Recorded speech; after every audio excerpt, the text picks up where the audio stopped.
First coffee of the day. Hello everyone and welcome back. Today I have some new books to show you. It's been about 2 months since I last showed you some new books, and of course I have been buying, so I have quite a mixture of fiction and non-fiction and essay collections to show you, and I am obviously excited to share my excitement with you. Let me start in the horror genre. I have been interested to read more by Stephen King, but I must admit, after now having read these books, I'm not sure that Stephen King is the author for me, unfortunately. But I did like one of his books, which I bought, and that is Cujo. This one is about a dog which has gone rabid, and obviously it terrorizes everyone in the city, and people are scared. People don't really know what is happening. It's a really good scary story, and I did like this one. I have previously had some experience with not really liking Stephen King's books. I don't know what it is. I do like the concept of them, but I don't like the execution always, and that goes for this book, which I bought. I read more than half of it. Obviously it's It, which will be out in the cinema very soon, if it's not already out, and obviously that's why I wanted to buy it and read it before that happened. I made it this far, and I don't think I'm going to finish it this year. I'm putting it down. I might pick it up again next year if I feel like I'm in the mood for a horror story, but I feel like this book was good, but not good enough to carry more than 1,000 pages. It was simply too long for me, and not really that scary. I think the movie is going to be much scarier. A co-worker of mine recommended an author to me whom I hadn't heard about previously, and that is Jonathan Coe. So I got 2 of his books in order to check him out. Here we have The House of Sleep, which I've actually already read. It was a very different kind of story, but also very engrossing, and I do think I ended up giving it like 4 stars. I also got this one, which I haven't read yet. This is What a Carve Up, another one of his famous ones, I believe, and I have heard people say that this one is even better. I don't really know too much about the plot, but I will find out. I love it when friends of mine give me book recommendations, because they always turn out to be really great and inspiring. I also decided to get this book, which is quite a popular one. This is The Year of Magical Thinking by Joan Didion. This one is about Joan's own experiences with dealing with a traumatic year in her life. I believe her daughter was seriously ill, and then it's about her thoughts and her grievances during that period. It's obviously a non-fictional piece of work, and I for one am very excited to finally dive into it and kind of get the experience of what you go through when you experience something like this. The next book is also about a disease, and that is I Must Have You by Joanna Novak. This is a pretty recent release, and it's about 3 characters who all suffer from anorexia. The main character is a high school girl, and then the other 2 characters are her best friend and her mother, believe it or not.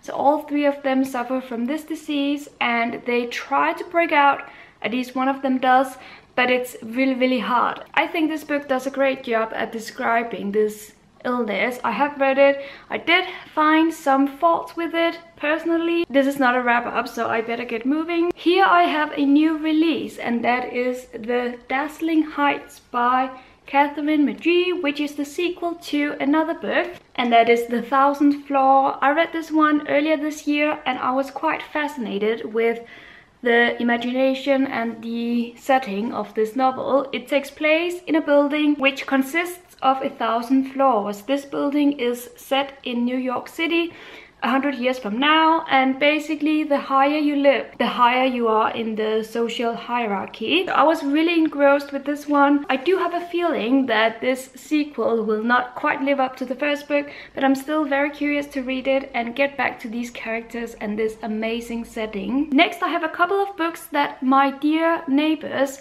decided to get for me because they went to Scotland, and I didn't ask for them to buy me any books, but they thought that I deserved a little treat, so that was really nice of them.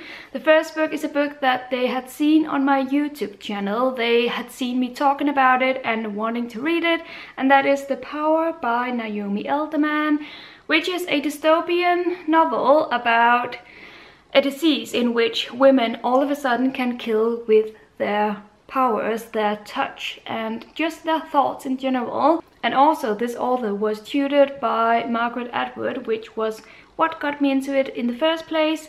I have read it, I did like it, it was quite scary, but I did feel like the ending was a little bit too open, I must say, but really a good read, I think. Now the second book they decided to get for me is a very interesting book. It is this one, Histories of Nations, which is a compilation of different authors from different countries, so that we get, I think, about 12 or 20 countries, and then an author writing a piece about their own thoughts and reflections on their country, what they think of it, I think, and also how it has developed, what country it is today. It has the undertitle How Their Identities Were Forged, which really sounds interesting to me, and I'm glad they got me this, because this is one of those books that I will enjoy reading, because it will educate me on different countries in a different way. Recently I did a video in which I showed you that I was lucky enough to go meet Siri Hustvedt and Paul Auster in person, because I went to this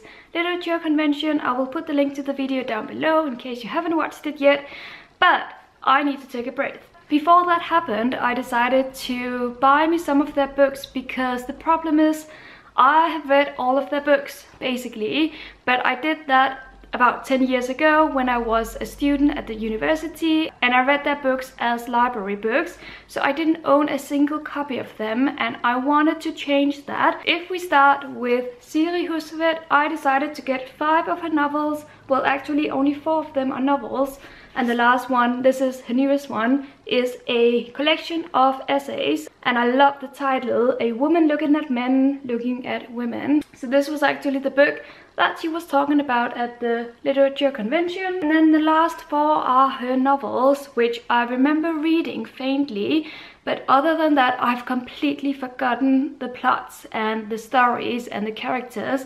So I need to change that, and I want to read these novels. Let me just show you. I have The Blindfold, the one I got signed by her, The Sorrows of an American, The Enchantment of Lily Dall, and also What I Loved. And from Paul Auster I decided to get me 4 novels. So I have here Sunset Park, as well as Invisible. Then I have his autobiography, one of them, this is Hand to Mouth. And last but not least, I decided to also get me the New York trilogy. He has so many other novels published, which I also want to get, but for now I'm starting out with these, and I want to reread them and enjoy them so much. He is, after all, one of my favorite authors, so I want to do that and then eventually buy more of his books for my collection. So that is actually it for my new books video. I hope you enjoyed it. I now want to lay down in my couch and get started on these amazing books. Thank you ever so much for watching, and until my next video, happy reading!